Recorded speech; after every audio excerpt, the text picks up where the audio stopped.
नाज़रीन अस्सलाम वालेकुम। डॉक्टर दानिश हाजिर है।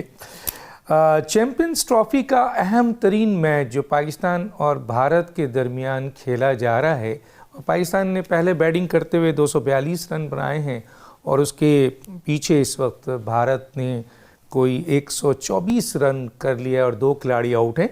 इसके ऊपर हम अपने एक तज़िया लेना चाह रहे हैं और पाकिस्तान के मायनाज क्रिकेटर हैं जनाब मोहसिन हसन खान साहब, जो साबिक चीफ सेलेक्टर भी पीसीबी रहे हैं, साबिक कोच भी हैं और साबिक क्रिकेटर टेस्ट क्रिकेटर भी रहे हैं, वो हमारे साथ हैं। जी मोहसिन हसन खान साहब, मेरी आवाज़ आ रही है आपको? डॉक्टर दानिश बिल्कुल आ रही है। अस्सलाम वालेकुम। वालेकुम सलाम। अच्छा सर, अपडेट अब तक की, क्योंकि मैच तो जारी है, लेकिन सबसे पहला सवाल जो मेरा होगा वो ये है कि पाकिस्तान की जो 242 रन है कारकर्दगी है, जो मैचेस में मुख्तलिफ इस वक्त हम स्कोर देख रहे हैं, कहीं 350 है, 365 है, 300 और उसको चेज़ भी किया जा रहा है, तो पाकिस्तान की ये जो बैटिंग हुई 242 रन की, सबसे पहले तो हमें ये बताइए कि आप इस कारकर्दगी को पाकिस्तान की कैसे देखते हैं? बहुत ही अच्छा सवाल किया आपने डॉक्टर दानिश। देखिए, आपने जैसे कहा कि स्कोर पे बड़े स्कोर हो रहे हैं, उसके ऊपर चेस भी हो रहे हैं, और फिर ये बैटिंग विकेट है, बिल्कुल बैटिंग विकेट है, परफेक्ट बैटिंग विकेट है। इसमें ना कोई फास्ट बॉलर के लिए कोई एक्स्ट्रा बाउंस है, ना स्पिनर के लिए कोई बहुत स्पिनिंग विकेट है या पिच में अप एंड डाउन कुछ हो। बड़ी अच्छी परफेक्ट बैटिंग विकेट है। टॉस जीत के हम बैटिंग करते हैं। जो भी टीम टॉस जीत के बैटिंग जब करती है तो देखती है कि कंडीशंस हमारे फेवर में है, तो हम इस पे बैटिंग करें या बॉलिंग करें। तो पाकिस्तान ने बैटिंग की देखते हुए कि हाँ कंडीशन बहुत अच्छी। पिच दुबई की, मेरा भी एक्सपीरियंस है वहाँ खेलने का भी, प्लस हेड कोच या चीफ सेलेक्टर था। तो दुबई में जब बैटिंग विकेट होती है तो डॉक्टर दानिश बहुत लंबे लंबे स्कोर होते हैं और चेज भी हो जाते हैं। तो जैसे अभी आपने पाकिस्तान में भी पिचेस बड़ी अच्छी बनती है, तो पिच जब अच्छी बनी हुई है, एक तो हमारा जो मुझे देख के अफसोस किस बात का हुआ कि 2 विकेट हमारी जल्दी गिरी, वो गिर जाती हैं, ठीक है, उसमें अच्छा नया बॉल होता है, थोड़ा सा होता है, लेकिन उसके बाद बड़ी अच्छी पार्टनरशिप लगी थी रिजवान की और इसकी सऊद की। बहुत अच्छी दोनों ने पार्टनरशिप की, बहुत सेंसिबल खेल के टीम को इस पोजीशन पे लेके आए कि जहाँ पे अब हमारा एक बड़ा अच्छा समझिए जैसे बेस बन गया है। तो अब हम डिफेंस करके साथ हम अटैक कर करके टीम को कम से कम, आई पर्सनली फील 300 तो मिनिमम स्कोर था जो होना चाहिए था, 300। अदरवाइज 325, 330, 40 ये जरूर हमारा स्कोर होना चाहिए था। लेकिन आई एम सॉरी टू से रिजवान और सऊद ने दोनों ने both got out on a bad shot. ये नहीं कि आप उसकी जरूरत नहीं थी शॉट की कि आप खुद आउट हो रहे हैं, वो तो डेस्परेट थे हमें आउट करने के लिए, लेकिन हमने दोनों ने अपनी एक तरह से देखा जाए तो अच्छा शॉट नहीं खेल का, बल्कि खराब शॉट खेल का। विकेट गिरी, प्रेशर वापस पड़ा, जिसकी वजह से आप देखिए बड़ी मुश्किल से जाके हमने 242 किया है, वो भी हमने स्ट्रगल करके कि जाके शुक्र है जाके 240 के करीब स्कोर हुआ। तो लाइक आई सेड कि डॉक्टर दानिश कम से कम 350 की पिच थी, अगर 350। अच्छा सर मोहसिन साहब, ये बताइए कि इसमें आप बैटिंग विकेट है, आपने बताया भी है, कहाँ आप समझते हैं कमी थी? आया पाकिस्तान की बैटिंग साइज़ कोलैप्स कर गई, या उन्होंने ज़िम्मेदारी का मुजाहरा नहीं किया, या और कोई टर्मिनोलॉजी जो आप समझते हैं, या भारत की बॉलिंग और फील्डिंग ज़्यादा बेहतर थी जिसकी बुनियाद पर यह स्कोर सामने आया है? देखिए, मैं इस पर कहूँगा गैर जिम्मेदारी, इसलिए कि जहाँ तक भारत की टीम का सवाल है, वो बड़ी स्टेबल क्रिकेट खेल रहे हैं, समझदारी की क्रिकेट खेल रहे हैं, बैटिंग भी करते हैं, तो उसमें एक प्लान नजर आता है, एक कि भाई इस प्लानिंग से हम जा रहे हैं, इस प्लानिंग से हम खेलेंगे।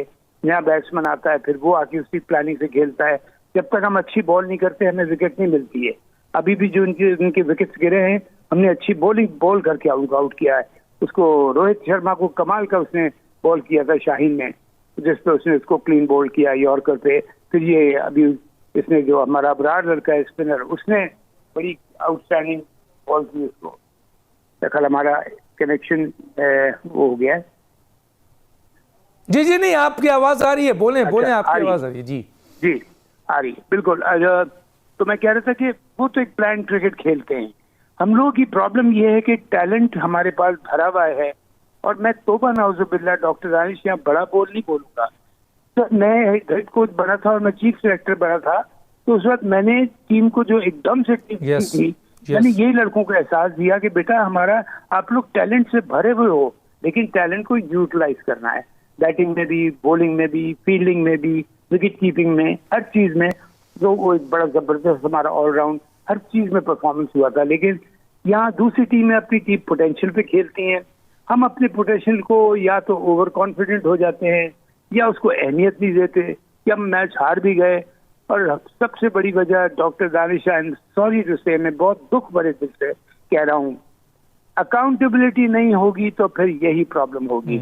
उसको कप्तान को भी पता है मेरी अकाउंटेबिलिटी बराए नाम होगी, प्लेयर को भी पता है, उनके ऊपर जो उनको सेलेक्ट करने वाले हैं, जो कोच हैं, ये इनको ऊपर तक अकाउंटेबिलिटी। आप डॉक्टर दानिश, आपने दुनिया देखी हुई, आप जानते हैं कि जिस डिपार्टमेंट में भी आप काम कर रहे हैं, जब तक आपकी पकड़ नहीं होगी, आपके रिजल्ट ये होंगे, अरे ठीक है यार, हो गया जैसा भी हो गया, इससे मैटर नहीं करता। लेकिन क्या हो गया, नीचे से नीचे जाते जाएंगे। हमारी क्रिकेट सिर्फ इस वजह से नीचे चली गई है कि अकाउंटेबिलिटी नहीं है। अदरवाइज हमारे पास टैलेंट की कोई कमी नहीं है, बिलीव मी और नॉट।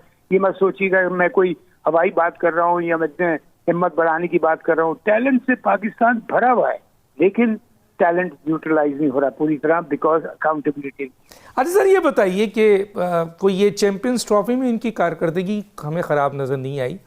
अभी न्यूजीलैंड का मैच था, आपने देखा सर, हालिया तसलसल से पाकिस्तानी टीम जो है उसकी कारकर्दगी बहुत नाकिस नज़र आ रही है, तो इसकी क्या वजूहत है सर? देखिए, एक तो वही जो मैंने आपसे कहा कि मैं अगर लेट्स से मैं कैप्टन होता हूँ, मैं एक प्लेयर होता हूँ या मैं कोच होता हूँ, और मुझे पता है कि मेरी अगर परफॉर्मेंस ऊंची नीच हुई तो मुझे बस बराए नाम पूछा जाएगा, इसलिए कि मुझे या तो मैं लाया गया हूँ या मुझे वो इस वजह से नहीं करेगा कि किसी की भी अकाउंटेबिलिटी नहीं हो रही है, तो वो फॉर ग्रांटेड हो जाएगा। जब भी अब ये क्या है, ऑस्ट्रेलिया, इंग्लैंड, इंडिया भी इस तरह बहुत ज्यादा इस चीज में आ गया है, साउथ अफ्रीका है, न्यूजीलैंड है, इनको लड़कों को आप देखें ये किस तरह जान मार रहे होते हैं। इसलिए कि उनको, हम लोग जब खेल रहे थे जान मारते थे, हाँ, तो सबको पता होता था कि भैया बहुत कमाल की क्रिकेट खेलना पड़ेगी पाकिस्तान को हराने के लिए। यहाँ हमारे पास टैलेंट है, सब कुछ है, बट आपकी पकड़ नहीं है। पकड़ की वजह से ये है कि जब तक आपको ये नहीं होगा कि भाई आप बैट शॉट के, जैसे फॉर एग्जांपल बैट शॉट मैं आपको बता रहा हूँ, खेल के मैं एक कोच था हमारे, और मैं जब खेल भी रहा था तो इमरान की कैप्टनसी में भी ये होता था कि किसी लड़के ने अगर मेरी जब कोचिंग भी कर रहा था खराब शॉट खेल के, वो ड्रेसिंग रूम की तरफ आते हुए डर रहा होता था डॉक्टर दानिश की मैं जवाब कैसे दूंगा इनको जाके कि मैं ये गंदा शॉट खेल के आउट हुआ हूँ मैं, जो मैंने टीम को मुसीबत में डाल दिया है, तो इसका या तो उसका फिर यही होता था, बाहर निकाल दिया जाता था टीम से। तो ये डर नहीं होता, ये आपकी ड्यूटी होती है कि आपको अपनी ड्यूटी परफॉर्म करनी पड़ती है। डॉक्टर दानिश, इससे बड़ा ऑनर हमारे एक पाकिस्तानी लड़के को क्या मिलेगा कि वो पाकिस्तान के लिए खेल रहा है, तो वहां उसको अपना हर लिहाज से अपना 100% देना है, और जिसमें सबसे बड़ी आती है responsibility. You must realise your responsibilities कि मुल्क के लिए खेल रहा हो, as a batsman, bowler, captain, coach, whatever, तो आपको अपना बेस्ट देना पड़ेगा।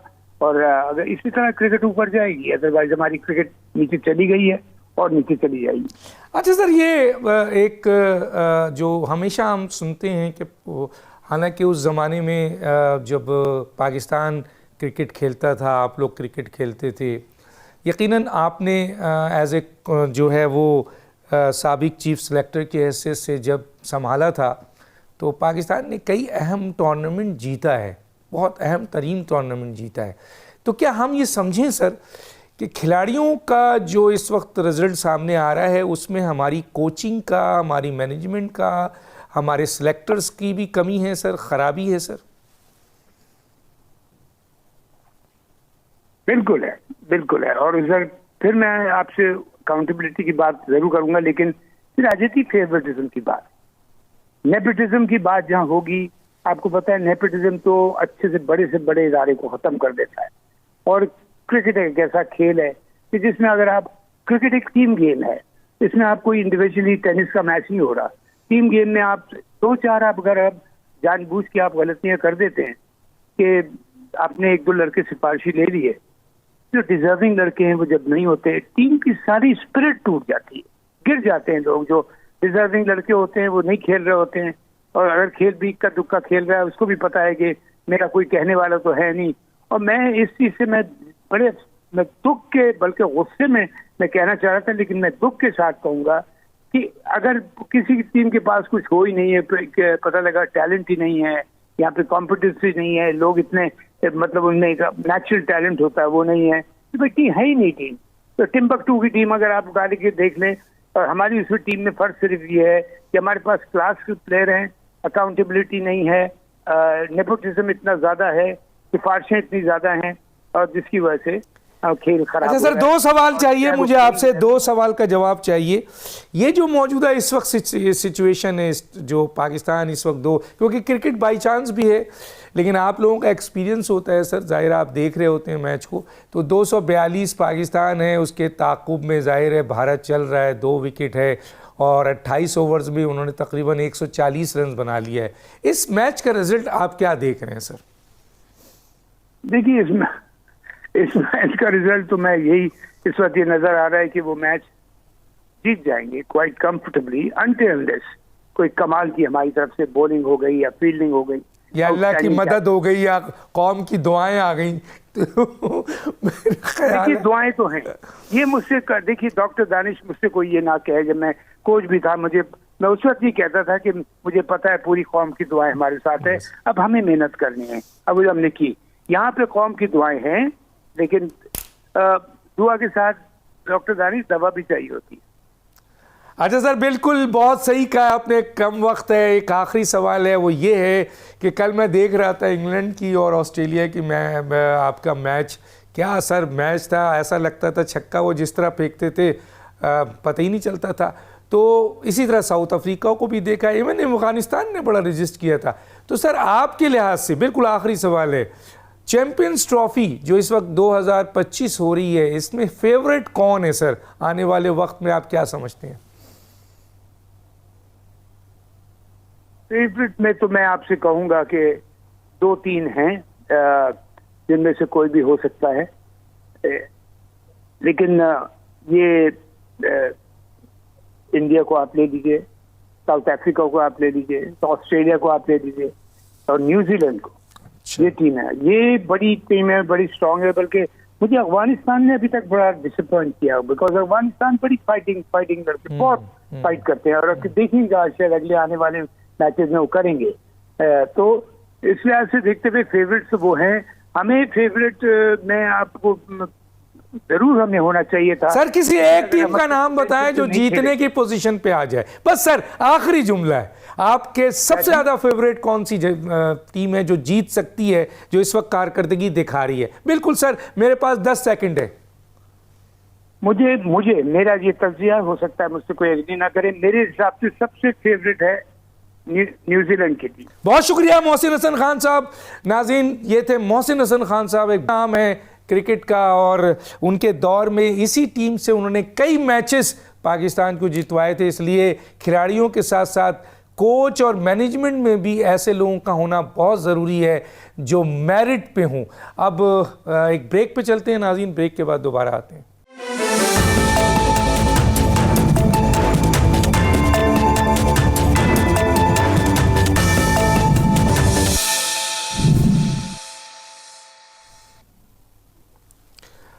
वेलकम बैक जी, हमारे साथ हैं शेख वकास अकरम, मरकज़ी सेक्रेटरी इत्तलात पाकिस्तान तहरीक इंसाफ, रुकन कौमी असम्बली, साबिक वफाकी वज़ीर। वकास अकरम साहब, ये वाला सवाल हर शख्स से पूछना चाहता हूँ, क्योंकि ये इस वक्त पाकिस्तान के अहम तरीन अखबारात की जीनत बना हुआ है। और शहबाज शरीफ साहब का एक बयान है, वो एक सियासी लीडर ज़रूर होंगे, लेकिन इस वक्त इस्लामी जमहूरियत पाकिस्तान के वज़ीर आज़म हैं, और उनका ये बयान आप कैसे देखते हैं कि भारत को पीछे ना छोड़ा तो शहबाज शरीफ मेरा नाम नहीं। अब हम देखते हैं सर कि भारत का रिजर्व $650 अरब, $700 अरब तक है। पाकिस्तान $11 अरब पे खड़ा है, उसमें भी कर्ज हैं। हम 88,000 अरब के कर्ज में मुब्तला हो चुके हैं। भारत दुनिया की तीसरी मौशी ताकत है। 77 साल में 3-3, 4-4 दफ़ा आप बाजी ले चुके हैं और भारत कहाँ है, हम कहाँ हैं। अब चंद दिनों की आपकी हुकूमत है, उसमें इतना बड़ा दावा, क्या कहेंगे सर? मैं ये कहूँगा सर, ये बयान जो है वो बड़ा मज़ाक़ खेज है डॉक्टर साहब, और ये जलसों में इस किस्म की गुफ्तगू करते हैं, ऐसे समझते हैं कि आगे मसखरे खड़े हैं और ऐसी मज़ाक़ खेज बातें करते हैं। अगर आपको याद हो तारीखी तौर पे ये पूरी फैमिली, खसूसन मियाँ नवाज शरीफ और ये बहुत जगहों पे, और इनको तो आदत हो गई है कि अगर मैं ये ना करूँ तो मेरा नाम तब्दील कर देना, अगर मैं ये ना करूँ तो मेरा नाम तब्दील करना। जितनी दफ़ा इन्होंने कौम को जिस इंस्टेंस पे ये ऑफर किया है कि मेरा नाम तब्दील कर देना, अगर हम उसकी गिनती करें तो शायद ये दर्जन से ज्यादा दफा इनके नाम तब्दील हो चुके होते। और मैं ये समझता हूँ कि इस दफा भी नाम ही तब्दील होगा, क्योंकि जिस तरीके से ये मुल्क को चला रहे हैं, rule of law, democracy, human rights, economy, नाम तब्दील करना पड़ेगा। और शायद इनको किसी ने इत्तला नहीं थी, लोगों ने इनके नाम तब्दील कर दिए हैं, सिर्फ इन तक पहुंच नहीं रहा।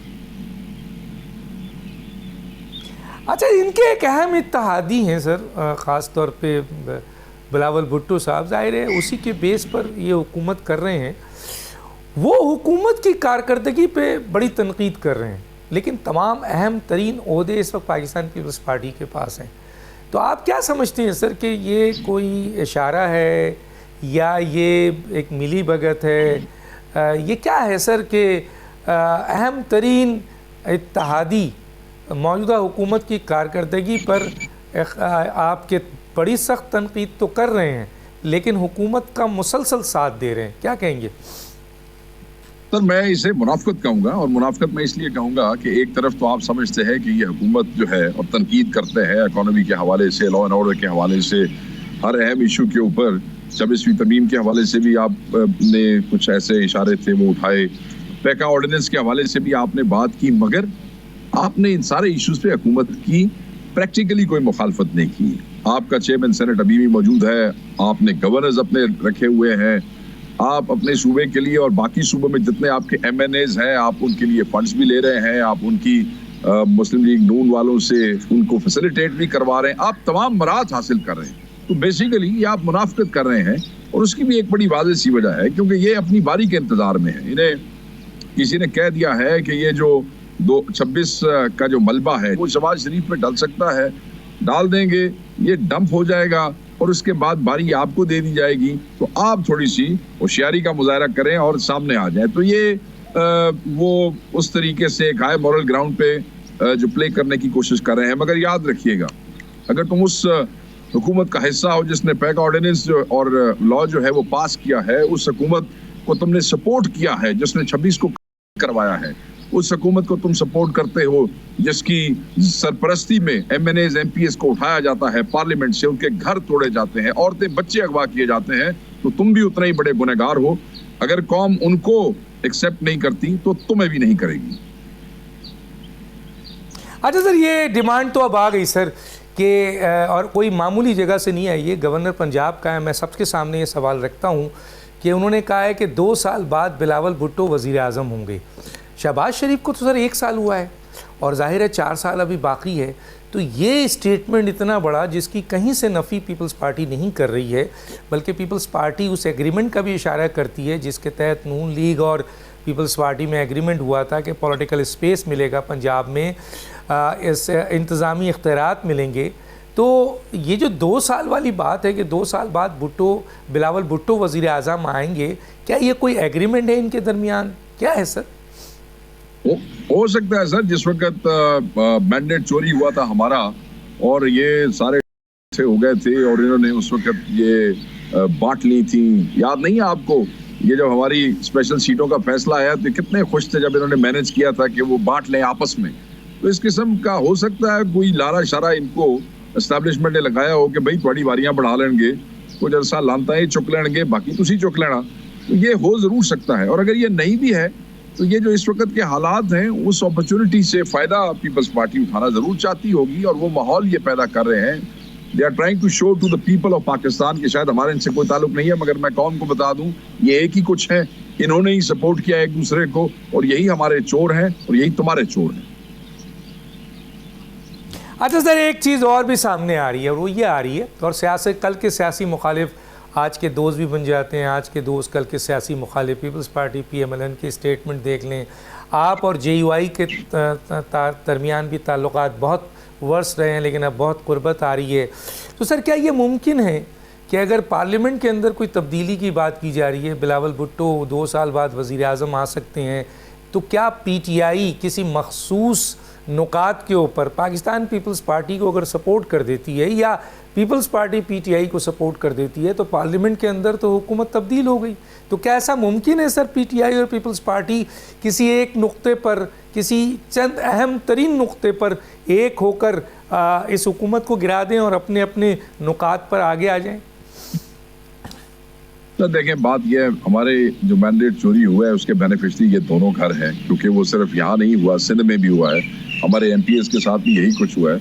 ये मुफाद परस्त टोला है, हम इन्हें मुफाद परस्त समझते हैं। हम नहीं समझते कि ये मुफाद परस्त और हम किसी एक पॉइंट पे इकट्ठे हो सकते हैं। बाकी रह गई कि इनको गिराने के लिए इनको रब गिराएगा इंशाल्लाह ताला, और वक्त वो करीब आने वाला है। मगर जब ये गिराए जाएंगे तो ये फिर सारे ही घर जाएंगे। इनमें शहबाज शरीफ जाएगा और बिलावल आएगा, ये वाला ड्रामा यहाँ पे नहीं होगा।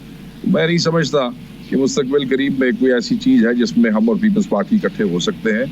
बाकी जो हमारे कायद बैठे हैं ये उन्हीं के फैसले हैं, वो जब चाहें वो कर सकते हैं, मगर मुझे तो ऐसी कुछ चीज़ नज़र नहीं आ रही है। अच्छा सर, ये बताइए कि ये आप एक ग्रैंड अलायंस की तरफ जा रहे हैं, जो जिक्र जो सुनने में आ रहा है कि पाई इसमें आगे बढ़ रही है। 1 साल हो गया, हालांकि अपोजिशन का एक बड़ा ग्रैंड अलायंस बन जाना चाहिए था, लेकिन नहीं बना। अब वो फासले जो JUI के साथ PTI के थे या PTI के JUI के से, उसमें कमी आ रही है। तो सर क्या आप एक बड़ा ग्रैंड अलायंस अपोजिशन का JUI को साथ लेकर बनाने जा रहे हैं? और अगर बनाने जा रहे हैं तो सर क्या एक नुकात, 2 नुकात, 3 नुकात ऐसे कॉमन होंगे जिसके ऊपर ये ग्रैंड अलायंस बनेगा? सर देखिए, पहली चीज़ तो बड़ी वाज़ेह है कि इस हुकूमत की फसाइयत के ख़िलाफ़ जो लोग इकट्ठे होना चाहते हैं, जो प्रो डेमोक्रेसी है, जो प्रो ह्यूमन राइट्स है, जो प्रो रूल ऑफ लॉ है, खान साहब के हुक्म पे, इमरान खान साहब के हुक्म पे हमने we have tried to reach everybody. हमने सबसे बात की है, अगर किसी से कोई इख्तलाफ भी थे तो हमने उन्हें भी ऑन बोर्ड लिया है। उस हवाले से आपको याद होगा चंद दिन पहले एक मुश्तरका एलामिया आया है जिसमें ये JUIF के जो थे लोग भी शामिल थे, अचक जई साहब भी मौजूद थे, MWM भी मौजूद थी, PTI भी मौजूद थी, सुन्नी इत्तेहाद काउंसिल भी थी, और वहाँ आपने सुना कि वो फैसला ये हुआ था, इत्तफाक इस बात पे हुआ था कि फ्रेश इलेक्शंस होंगे, नए इलेक्शंस के हवाले से। तो जो मेन एक बुनियादी चीज़ होगी वो फ्रेश इलेक्शन ही होगा। और ये जो इत्तफाक हुआ है, अब पाकिस्तान तहरीक इंसाफ इस पे काम कर रही है कि वो इत्तफाक जो है बाकायदा तौर पे एक इत्तेहाद की शक्ल इख्तियार कर ले। उसमें आपने देखा कि कल हमारे लोग GDA से भी मिले कराची में। अब जो चीफ मिनिस्टर हैं वो खान साहब की हिदायत पे, जो चीफ मिनिस्टर KP हैं वो खान साहब के हुक्म पे जा रहे हैं। 25 को वो भी मिलेंगे पीर पगाड़ा साहब से, और चीज़ें प्रैक्टिकली उनके साथ भी हमारी शेप अप हो जाएंगी इंशाल्लाह। तो चीज़ें बढ़ रही हैं और एजेंडा एक ही होगा कि इलेक्शन दोबारा होना चाहिए और इनको घर जाना चाहिए। अच्छा सर, ये क्योंकि इसमें आपका भी दावा है कि इस वक्त पाकिस्तान की 80% से ज़्यादा अवामी ताकत आपके साथ खड़ी है। 2024 के इलेक्शंस में ये चीज़ वाज़ेह रिफ्लेक्ट हुई है बहुत बड़ी तादाद में, लेकिन अभी भी आप इस बात पे कायम हैं कि अवामी ताकत आपके साथ है, पार्लियामेंट में आपकी अक्सरियत है। दूसरी बड़ी क़ुव्वत अपोजिशन की JUI है, जो पार्लियामेंट में तो ताकत नहीं है लेकिन स्ट्रीट पावर सर बहुत बड़ी है। तो आप समझें कि अगर PTI और JUI और दूसरी छोटी सियासी जमातें जो अपोजिशन का हिस्सा है, जिसमें GDA को भी आप शामिल कर रहे हैं, क्योंकि तहरीक तहफ़्फ़ुज़ आईन पाकिस्तान का एक वक्त इस वक्त सिंध में आया जिसका जिक्र आपने किया है, तो अगर ये एक जगह पर आ जाएं और आप अपनी तहरीक, अवामी तहरीक, स्ट्रीट पावर्स मिलकर आप अपना बाहर भी रिफ्लेक्शन दें और पार्लियामेंट में भी दें, तो आप समझते हैं इससे हुकूमत के लिए मुश्किलात खड़ी हो जाएंगी सर? आप ये देखें कि जिस दिन मुश्तरका एलामिया आया और वो सिर्फ एक इत्तफाक कंसेंसस डेवलप हुआ था, उसके दूसरे दिन वजीर आजम अपना पूरा सियासी कुंभा लेके, जिसमें वो तारड़ और वो दोनों Tarar, actually Tarar senior and Tarar junior, वो दोवें एहसन इकबाल, ये सारे रल मिल के उत्थे पहुंचे सन। आप इनकी फ्रस्ट्रेशन और इनकी बेचैनी देखें कि पूरे गुलदस्ते उठा के जो है वो ठीक ठाक मौलाना साहब की ये बीमार पुरसी के लिए चले गए। तो आपका क्या ख्याल है कि बीमार पुरसी थी? बीमार पुरसी नहीं थी, वो तकलीफ थी कि ये कल मुलाकात हुई, एलामिया आया है, तो कोई ना कोई परेशानी का बायस तो चीज़ें बनती हैं जिसकी वजह से वज़ीर आज़म को खुद भाग के जाना पड़ा उनके घर। तो मैं ये समझता हूँ कि अगर ये चीज़ें शेप अप हो जाती हैं तो बिल्कुल परेशानी का बायस होगा। अगर एक एलामिया इनके लिए इतना परेशान कुन था, तो आप ये सोचें कि जब इत्तेहाद के बाद एक जो लाएअमल तय होगा एहतजाज का, उसमें जब सब निकलेंगे तो इनके लिए कितनी परेशानी होगी, डेफिनेटली होगी। अच्छा सर, मौलाना फजलुर रहमान एक बड़े ज़ीरक सियासतदान हैं और बड़े सुलझे हुए सियासतदान भी हैं, लेकिन सर PMLN ने भी उनको धोखा दिया, उनके अपने नुमाइंदे कहते हैं, और पीपल्स पार्टी ने भी उनको धोखा दिया। हालांकि उन्होंने दोनों लोगों के साथ बहुत आगे बढ़कर फैसले किए।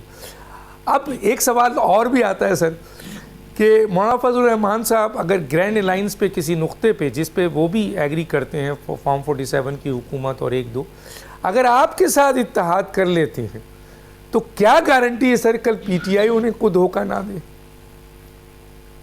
सर PTI जो है वो नून लीग की तरह और पीपल्स पार्टी की तरह धोखेबाज नहीं है।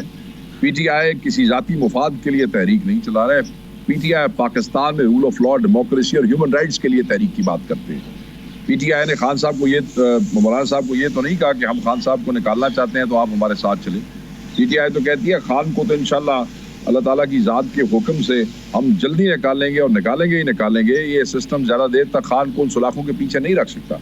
मगर आप रूल ऑफ लॉ के लिए, डेमोक्रेसी के लिए, ह्यूमन राइट्स के लिए और जो लोग सियासी असीर हैं, जो हर पार्टी के हो सकते हैं, सबके लिए बाहर निकले हमारे साथ। तो मैं ये समझता हूँ कि इसमें धोखे वाली कोई बात नहीं है। हमने कोई चीज़ छुपा के नहीं रखी मौलाना साहब के साथ। हमने कोई ऐसा वादा नहीं किया जो हम पूरा ना कर सकें, और ना ऐसा वादा करेंगे जो हम पूरा ना कर सकें। इसको में खान साहब की ब्लेसिंग होगी, और खान साहब की ब्लेसिंग के बाद ये चीज़ें जो है वो हम इनको पूरे एतमाद से लेके चलेंगे। ये हमें नून लीग के तो तुसी बराबर ना करो सर। अच्छा सर, ये बताइए कि ये जो 26वीं तरमीम है, इसके बाद तो सुप्रीम कोर्ट, आला अदालतों में एक बहरान, आइनी बहरान सी कैफियत आ गई है। लेकिन इस आइनी बहरान की कैफियत में हुकूमत इस बात पे बहुत ज़्यादा खुश है कि उसको जो अदालत की तरफ से जो ख़तरा होता था वो तो तकरीबन ख़त्म हो चुका है। तो अब ये 26वीं तरमीम अभी भी एग्जिस्ट करती है, और कुछ लोग ये कह रहे हैं कि इसमें कई कानूनी सुकम है, इसको 27वीं तरमीम के ज़रिए ख़त्म किया जाए। तो आप इसको कैसे देखते हैं सर? सर बहुत सी चीज़ें हैं। देखिए, हम तो बुनियादी तौर पे ही 26वीं तरमीम के ख़िलाफ़ हैं। हम तो ये समझते हैं कि ज़्यादा इफेक्टिव कंट्रोल दिया गया है एग्जीक्यूटिव को ओवर जुडिशरी, और चीज़ें ठीक नहीं है। तो हमने इसीलिए इसको अदालत में चैलेंज भी किया है। और chief justice of supreme court जो है, उनसे जो मुलाकात हमारे वक्त की हुई, मुझे ये बताया गया है कि वहाँ भी हमारे वकला, सीनियर वकला ने उनको ये वाज़े कहा कि हम बुनियादी तौर पे इस 26वीं तरमीम के ख़िलाफ़ हैं। तो मैं ये समझता हूँ कि जब तक कि हम उसे रिपील न करवा सकें, चाहे थ्रू कोर्ट, और इंशाल्लाह जब हमारी हुकूमत आए, अव्वल तो हमारी ख्वाहिश है और हमारी दुआ है रब से कि ये इसी अदालत में जो है लोगों के ज़मीर जो है वो उन्हें बताएं कि ये गलत है, और वो फैसला हमारी ख्वाहिश है कि हमारे हक़ में और ये ख़त्म हो जाए। बट लेट्स से जब हम इसको रिपील करवा लेते हैं, जब तक रिपील नहीं करवा सकते हैं तब तक बहरहाल इसमें बहुत से सुकम मौजूद हैं, बहुत सी चीज़ें हैं जो प्रैक्टिकली इम्प्लीमेंट नहीं हो सकती हैं, लीगल उसके अंदर है। तो उसमें क्योंकि उजलत थी, बड़ी तकलीफ हुई थी, एक्सटेंशंस की बात थी, बहुत से अदालत को काबू करने की बात थी, बहुत से जजेस से ये खाइफ थे, तो इसलिए इन्होंने भाग दौड़ के करवा ली, और ये भी नहीं सोचा कि कहाँ ये चीज़ें प्रैक्टिकली कानून लागू हो सकता है। तो शायद उसके लिए इनको ज़रूरत पड़ेगी। You are right, yes. अच्छा सर, ये बताइए, तहरीक तहफ़्फ़ुज़ आईन पाकिस्तान का एक वफ़द, जैसे कि आपने जिक्र भी किया है, उसमें आप बहुत मेन सामने हैं, और आप बार बार आईन पाकिस्तान और तहफ़्फ़ुज़ आईन पाकिस्तान की बात करें। अब मुझे ये बताएं सर, किस दुनिया में, किस डेमोक्रेसी के जमहूरी मुल्कों में अपोजिशन की जमातें चीफ़ जस्टिस ऑफ पाकिस्तान से मुलाकात करती हैं या चीफ़ जस्टिस हुकूमती अरकान से मुलाकात करता है, उसका काम तो सर इंसाफ और क़ानून की फरावानी, मेरिट पर फैसले, और दूसरी बात है आइन और क़ानून की बालादस्ती और आज़ाद अदलिया है। तो ये जो मुलाकातें हो रही हैं सर, इसको आप नहीं समझते कि ये गैर आइनी अमल है या गैर जमहूरी अमल है? सर मैं ये समझता हूँ कि इसी मुल्क में हमने ये मिसालें देखी कि मोहतरमा बेनज़ीर भुट्टो शहीद के वक्त में चीफ जस्टिस जब उन्होंने मिलना चाहा, चीफ जस्टिस ने रिफ्यूज़ किया और अदर उनको दावत दी कि आप पूरी काबीना के साथ आए, मैं अपनी पूरी की पूरी कोर्ट तमाम के तमाम जजेस को बुलाऊंगा। तो उन्होंने भी अपने तमाम जजेस को बुलाया। Iftikhar Gilani was the law minister और मोहतरमा अपने मिनिस्टर उनके साथ गई, जरदारी साहब को साथ नहीं ले गई।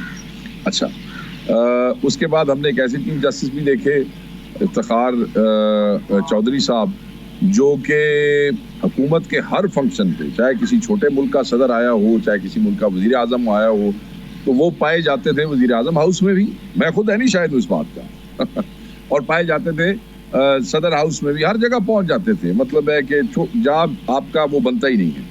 तो मैं ये समझता हूँ कि हालात इस मुल्क में इस वक्त ऐसे हैं, मुझे तो नहीं पता कि वो सरकार से क्यों मिले, वो तो वो बता सकेंगे, मगर अपोजिशन के साथ जो जुल्म हो रहा है, अपोजिशन के साथ जो अदालतों में रवैया रखा गया है, जिस तरीके से इमरान खान के ट्रायल, बाकी पिछले 5 वज़ीर आज़म के ट्रायल ओपन थे, खान के साथ डिस्क्रिमिनेशन हो रही है, ट्रायल जेल में है और जेल में भी जो कोर्ट है उस पर कंट्रोल नहीं है जज का, वकील बेइज्जत हो रहे हैं, जो क्लाइंट और खान जो लॉयर प्रिविलेज है खान और खान के वकीलों का, वो ब्रीच होता है रोज, बीच में पुलिस वाले और कौन कौन से इदारों के लोग खड़े होते हैं।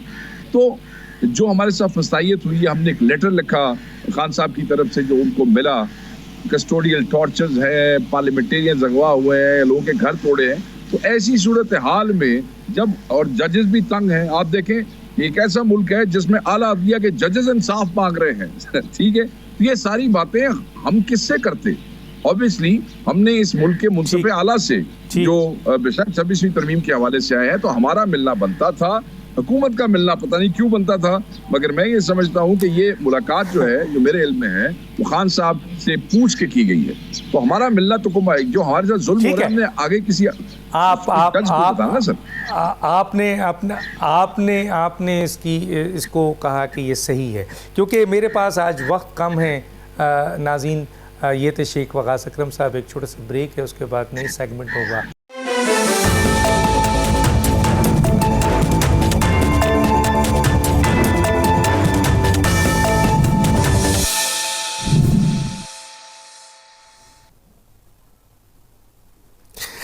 Welcome back. हमारे साथ एजाजुल हक साहब हैं, साबिक वफाकी वज़ीर, सरबराह मुस्लिम लीग ज़िया। सर, आपसे जो सवाल हमारा है वो ये है, पहला, बहुत ही अहम, मेन, कई अखबारात की जीनत बना हुआ है ये ख़बर, मैं आपकी राय ज़रूर लेना चाहूँगा।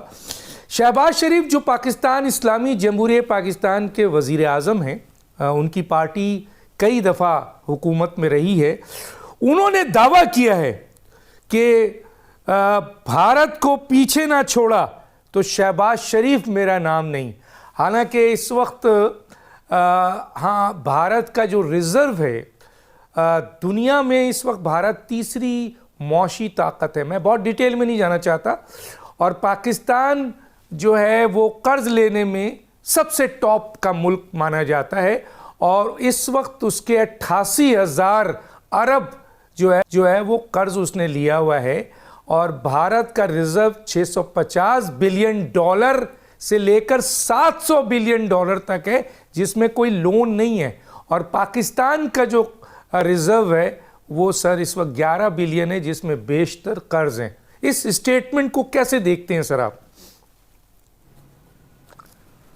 ये स्टेटमेंट को ऐसे देखता हूँ मैं कि शहबाज शरीफ साहब बहुत अच्छे आदमी हैं, मेहनत कर रहे हैं, इकॉनमी को थोड़ा सा उन्होंने रिवाइव किया है।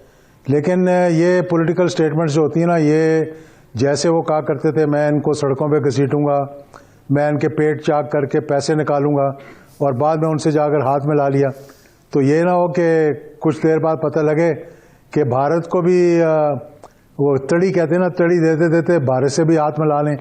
तो कश्मीर के इशू को मद्देनज़र रखते हुए जो भी कदम उठाना है वो ज़रूर उठाएं। अच्छा सर, ये बताइए कि ये जो पीका का कानून बना है जिसमें इस किस्म की झूठ और गलत खबर और फेक न्यूज़ और धोखे वाली खबर और आवाम को या लोगों को या किसी एक शख्स को, तो क्या ये इस खबर के ऊपर पीका का कानून लगता है सर?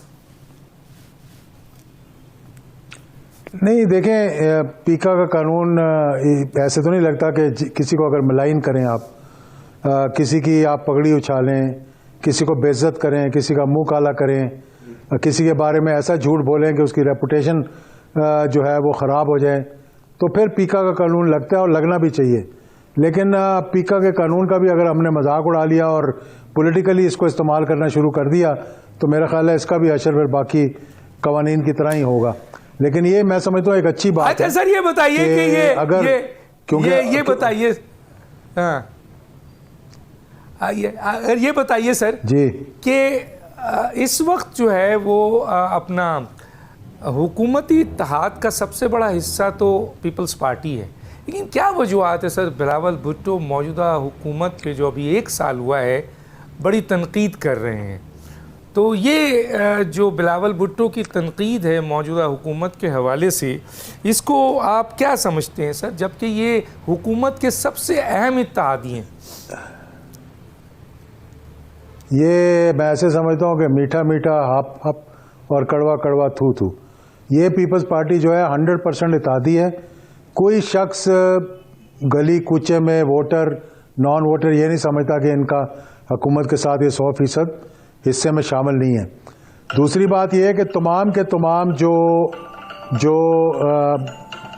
पोजीशंस हैं, आइनी पोजीशंस हैं, पॉलिटिकल पोजीशंस हैं, यानी चेयरमैन सेनेट से लेकर और गवर्नर से लेकर 2 सूबों के, 3 सूबों के, बल्कि 2 सूबों के, और साथ आपने सदारत और हर चीज़ तो आपके पास है। और अब आप तनकीद इसलिए कर रहे हैं कि शायद आपका भी दौर लग जाए और शहबाज शरीफ साहब की जगह आकर बैठ जाएं वहाँ, तो पूरी तरह से हुकूमत को सपोर्ट नहीं कर रहे जिस तरह के एक कोलिशन को, उनके साथ इतनी बड़ी जमात को उनके साथ चलना चाहिए। तो ये चीज़ें अगर हम मद्देनजर रखेंगे, ये जो आपने बड़ा तो जुमला कहा है, हुकूमत का नुकसान भी ये एक बड़ा सवाल उठता है सर। आपने बड़ा अच्छा पॉइंट दिया है। अभी मैं गवर्नर्स को सुन रहा था, उनका गवर्नर है सर, बहुत अहम आदमी है, पीपल्स पार्टी ने इस पर कहीं ऑब्जेक्शन नहीं किया किसी सतह पर भी, सदर के सतह पर या कायद या चेयरमैन की सतह पर, कि ये गलत है। उन्होंने कहा है कि अगले 2 साल बाद बिलावल भुट्टो इस मुल्क के वज़ीर आज़म होंगे। तो सर क्या ये बताइए, क्योंकि आप एक सियासी जमात के सरबराह भी हैं, पाकिस्तान की सियासत को बड़े करीब से देखा है, और ये दावा भी करते हैं पीपल्स पार्टी वाले कि हमारा इनके साथ एक एग्रीमेंट है, तो अगर 2 साल बाद बिलावल भुट्टो वज़ीर आज़म होंगे तो क्या शहबाज शरीफ 3 साल के लिए वज़ीर आज़म बने थे, फिर पार्लियामेंट में, यही सी पार्लियामेंट में तब्दीली आएगी और बिलावल भुट्टो आ जाएंगे?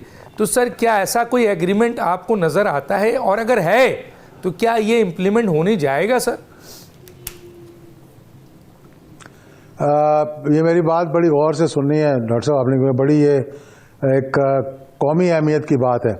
पहली बात तो ये कि पहले शुरू में एक एग्रीमेंट 2.5 साल का करने की कोशिश की गई थी, लेकिन नहीं हुई वो, और जब वो नहीं हुई तो अब इनकी ख्वाहिश इनके दिल में आई है कि जी किसी तरह से हम जो है वो वज़ीर आज़म को हटाकर हम बन जाएं प्राइम मिनिस्टर। तो मैं एक बात बड़ी वाज़ेह बता दूं, मौजूदा असेंबली में अगर कोशिश की गई कि एक जमात को हटाकर दूसरी जमात का वज़ीर आज़म बनाना, तो वो कामयाबी नहीं होगी इनको। हाँ, 4 साल बाद अगर वो कहें ना कि मैंने वज़ीर आज़म बनना है, तो फिर अगले इलेक्शन में आप जोर लगाएं, अपनी सीटें लेकर आएं और मेजॉरिटी पार्टी बने, और साथ अपनी कोलिशन को बेशक नून लीग को मिलाएं, किसी और को मिलाएं, आप वज़ीर आज़म बने तो हर कोई आपको वेलकम करेगा। लेकिन सर ये जो आपने बात बताई है कि ये मुमकिन नहीं है, बहरहाल एक बहुत बड़ा स्टेटमेंट है हम, लेकिन वो एक एग्रीमेंट का जिक्र करते हैं जिस एग्रीमेंट को पीएमएलएन भी मानती है कि ये एग्रीमेंट हुआ है, और वो ये कहते हैं कि इस एग्रीमेंट के तहत पॉलिटिकल स्पेस दिया जाए पंजाब में, और पंजाब की इंतज़ामी इख्तियारात में पीपल्स पार्टी का हिस्सा दो। और ये सदर साहब ने भी गिला किया, बिलावल भुट्टो ने भी किया, गवर्नर साहब और पीपल्स पार्टी पंजाब के जो रहनुमा हैं वो बार बार कर रहे हैं। अब तो उन्होंने ये दावा किया है कि अगर आप नहीं भी करेंगे एग्रीमेंट पे, यानी हमें नहीं भी देंगे पॉलिटिकल स्पेस और इंतज़ामिया, तो 2 साल बाद तो हमारा वज़ीर आज़म होगा। चले मैं जब 2 साल के बाद अपना वज़ीर आज़म बना लेंगे तो पॉलिटिकल स्पेस भी ले लें। फिर पॉलिटिकल स्पेस इनको क्या चाहिए, और मुझे तो समझ नहीं आती। वजारतें इनको ऑफर की गई हैं, इन्होंने वजारतें नहीं ली। पंजाब का मुझे नहीं पता, लेकिन मैं मरकज़ का आपको बता रहा हूँ कि आप खेलना भी चाह रहे हैं और खेल भी नहीं रहे। आप मतलब बॉल को लेकर ड्रिबल भी कर रहे हैं और गोल नहीं करना चाह रहे। तो आप जब पूरी तरह उनके साथ शामिल हैं, या उनकी जमात के अपने लोगों ने भी उनकी CEC मीटिंग में ये बात कही है कि ये ना समझें कि आप हुकूमत में नहीं हैं, आप हुकूमत में हैं। आप वजारतें लें या ना लें, लोग इस बात को नहीं मानेंगे कि जी आप तो बाहर बैठे हुए थे। अब मेरे जैसे लोग जो सिंगल पार्टी है, अपना छोटी पार्टी है, हम कह सकते हैं कि जी हमने वोट दिया था, हम उनके साथ हैं। अच्छे कामों में, बुरे कामों में हम उनके साथ नहीं हैं। अच्छा सर, ये बताइए, आप कहते हैं कि पार्लियामेंट में तब्दीली आ नहीं सकती है अगर पीपल्स पार्टी, क्योंकि उसी के बोझ तले तो ये हुकूमत चल रही है, साथ चल रही है, लेकिन बज़ाहिर देखने को है कि PMLN की हुकूमत तो एकदम गिर जाएगी अगर पीपल्स पार्टी एक कदम आगे बढ़ा दे। अगर कल पीपल्स पार्टी ये फैसला कर ले कि पार्लियामेंट में PTI के साथ या अपोजिशन के साथ मिल जाती है, तो उसका वज़ीर आज़म तो आ सकता है सर। अगर MQM की चली जाएगी तो वही हशर मौजूदा हुकूमत का होगा, जो पीपल्स पार्टी के छोड़ने से होगा। लेकिन छोड़ने का ये मतलब नहीं है कि आप अगली हुकूमत बना सकेंगे, क्योंकि आपको फिर उसी मुस्लिम लीग की भरपूर हमायत की ज़रूरत होगी कि अपना वज़ीर आज़म हटाकर आपका वज़ीर आज़म लाने के लिए वो आपकी मदद करें। इसलिए वो मुमकिन नहीं है सर। नाले सर, नून लीग को ना लाए, वो PTI के साथ इत्तेहाद, वो PTI के साथ इत्तेहाद कर ले सर। PTI तो सबसे बड़ी पार्लियामेंट में ये बात की ना आपने, ये बात आपने की है। ये बात मैं पहले भी कह चुका हूं कि बहुत सी चीज़ों के अंदर उनका करूरा मिलना शुरू हो गया। बहुत से हम कमेटीज में बैठते हैं, एडवाइजरी कमेटी में बैठते हैं, जहां हुकूमत पर तनकीद करनी होती है, तो दोनों बड़े मुत्तफिक होते हैं इस बात पर कि जी वुज़रा नहीं आ रही है। हुकूमत को भी गौर करना चाहिए। पार्लियामेंट के अंदर जवाब सही नहीं दिए जा रहे, वुज़रा वहाँ पे हाजिर नहीं होते, कोरम की निशानदेही करते हैं। और ये पीपल्स पार्टी ने भी कहा कि जी अगर आप लोग नहीं आएंगे, जवाब सही नहीं देंगे, वुज़रा नहीं हाजिर होंगे, तो हम भी कोरम पॉइंट आउट करेंगे। ऐसी बातें वो करते रहें। ये बात मैं आपको बताऊँ, अगर PTI और पीपल्स पार्टी मिल जाए तो बहुत अच्छी हुकूमत बना सकते हैं, इसमें तो कोई शक वाली बात नहीं। This is politics. और अगर आप समझते हैं कि आप ये कर सकते हैं, तो हो सकता है बहुत सी और भी जमातें आपका साथ दे दें, MQM भी दे दें, और भी छोटी जमातें भी आपका साथ दे दें।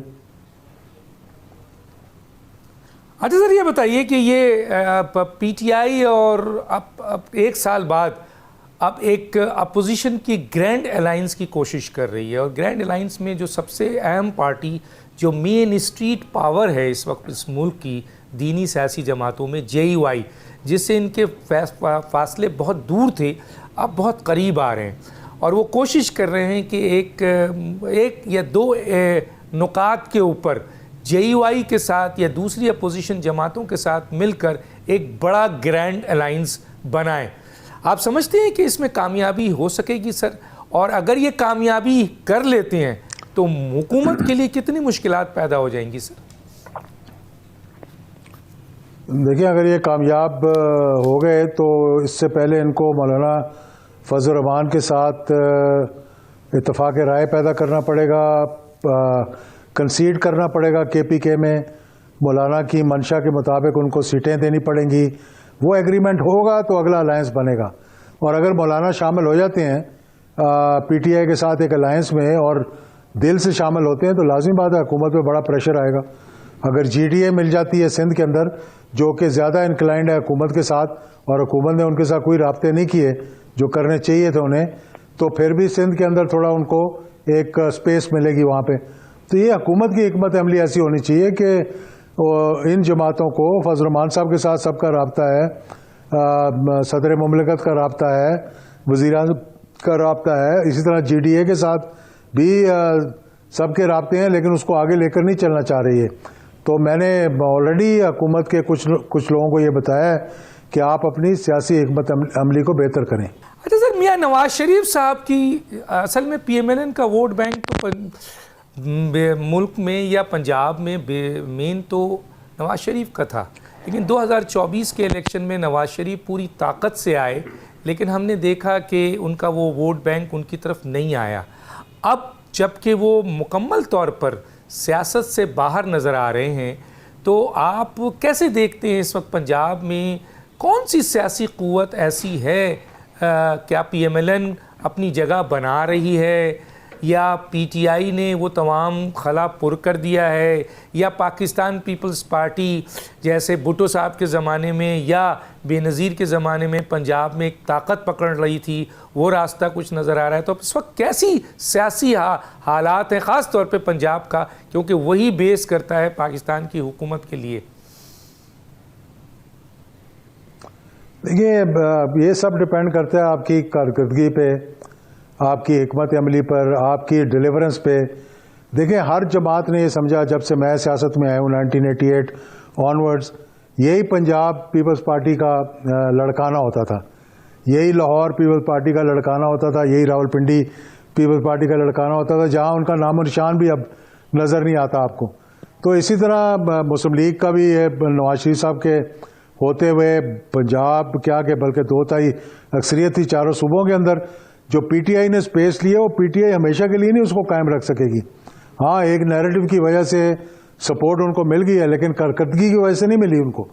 जो 3.5 साल उनकी परफॉर्मेंस थी, डिलीवरेंस थी, उस वजह से लोग, अगर उस वक्त जब रजीम चेंज हुई, अगर इलेक्शन करवाए थे, तो वही PDM वाले जो उस वक्त रजीम चेंज के ज़रिए, वोट ऑफ नो कॉन्फिडेंस के ज़रिए आए, वो इलेक्शन के ज़रिए आए थे, और सबसे बेहतर पाकिस्तान के लिए वो होना था। और आज ये जो सियासी मसाइल हैं वो भी ना होते हमारे सामने जो इस वक्त हैं। तो इसलिए स्पेस का कहना पॉलिटिकल जमातों के लिए नहीं, जी अब हमारा है तो अलावा कोई आएगा ही नहीं, ये भी नहीं सोचना चाहिए। स्पेस वही बना सकेगा जो काम करेगा, जो डिलीवर करेगा। जो अब एक स्पेस जो नैरेटिव की वजह से बनी हुई है, जिसकी वजह से पॉलिटिकल जो है वो मामला सही नहीं हो रहे, वो इसी वजह से नहीं हो रहे कि हमारा नैरेटिव अगर हमने बदल लिया तो शायद लोग हमारे साथ नहीं रहेंगे। ये कोई नहीं सोचता कि मुल्क के लिए मैंने क्या करना है, आवाम के लिए मैंने क्या करना है, मैं बस। अच्छा सर, ये बिल्कुल मेरे पास टाइम बिल्कुल कम है। अच्छा सर, आप देख रहे हैं दोबारा पाकिस्तान में पहले भी डिस्कशन हुआ था, दुनिया भर में सर हर ममालिक के अंदर 16, 26, 50, 25 सूबे मौजूद हैं, आबादी के लिहाज से हमसे कम है। पाकिस्तान 4 सूबों पर है, हालांकि बार बार कहा जाता है कि पाकिस्तान में सूबे में। अब दोबारा इसके ऊपर बाज़ाफ्ता बात की जा रही है, गोद में कॉन्फ्रेंस हो रही है, चारों सूबों के इंटेलेक्चुअल्स, लॉयर्स, बड़े लोग बैठ रहे हैं। आप समझते हैं सर पाकिस्तान में 13-15 सूबे होने चाहिए और इन 4 सूबों को मज़ीद तकसीम होनी चाहिए? मैं तो शुरू में तो बात की गई थी 9 सूबों की, और मैं सिर्फ एक ही बात कहता हूँ कि सूबे होने चाहिए, एथनिक बेसिस पे नहीं होने चाहिए, एडमिनिस्ट्रेटिव बेसिस पे होने चाहिए। और मैं पहला बंदा हूँ इसके हक़ में कि मज़ीद सूबे बनने चाहिए, सिंध में भी, बलूचिस्तान में भी, KPK में भी और पंजाब में। यानी 3 पंजाब में, 2 KPK में, 2 सिंध में और 2 बलूचिस्तान में, तो फिर ये मुल्क आगे की तरफ चलेगा। एजाजुल हक साहब, बहुत शुक्रिया आपका। आज हमने एक सेगमेंट किया, इंशाल्लाह किसी स्टेज पर मज़ीद बात। ये वक्त ख़त्म हुआ चाहता है नाज़रीन, डॉक्टर दानिश को इजाज़त दीजिए। अल्लाह हाफ़िज़।